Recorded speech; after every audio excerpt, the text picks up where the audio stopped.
आपल्या देशात एक घोषणा नेहमी ऐकायला मिळते, पढेंगे तो बढेंगे. पण गेल्या 10 वर्षात देशात तब्बल 90,000 सरकारी शाळा बंद झाल्या. हे तुम्हाला माहीत आहे का? आणि ज्या शाळा आज चालू आहेत ना, त्यांची अवस्था एकदा ऐकून घ्या. नीती आयोगाच्या रिपोर्टनुसार देशातील 98,000 पेक्षा जास्त सरकारी शाळांमध्ये मुलींसाठी फंक्शनल टॉयलेट्स नाहीत.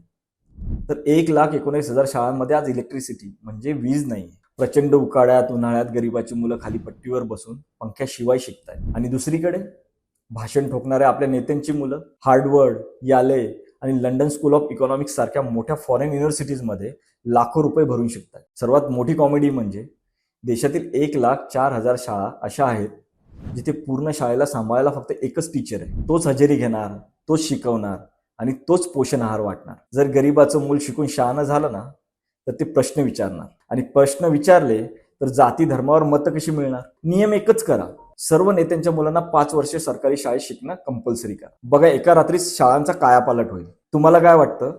कमेंटमध्ये तुमचं मत नक्की सांगा आणि हा व्हिडिओ जास्तीत जास्त शेअर करा.